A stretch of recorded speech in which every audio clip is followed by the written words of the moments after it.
But first, new security video shows several different people going into a home under construction that's such a crucial part now of the Ahmaud Arbery murder investigation. Police in Brunswick chased down Arbery before shooting and killing him back in February.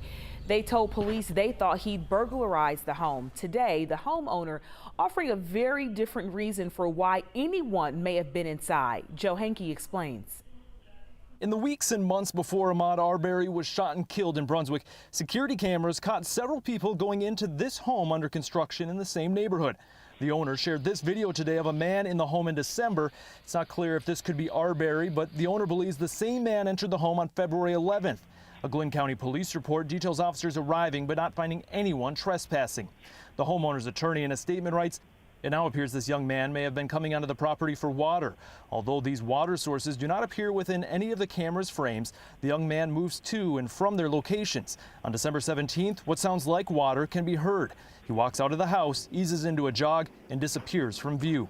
Other videos released today show a different man and woman going inside the home last November, and also children earlier this year. The day Arbery was shot and killed on February 23rd, video appears to show him outside and inside the home. The owner tells 11 Alive nothing was ever stolen or damaged. Attorneys for the Arbery family wrote in a statement, "We are able to confirm Ahmaud Arbery appeared in one video. However, we are unable to confirm that he appeared in any other videos. Ahmaud Arbery seems to be the only one who is presumed to be a criminal and ultimately the only one murdered based on that assumption."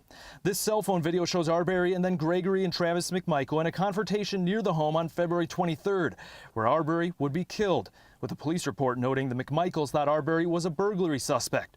Arbery's family says he was unarmed and out for a jog. Gregory's attorneys talked with reporters today for the first time. We have amassed witnesses, documents, videotape that tells a very different story. And adding the complete story will come out in court.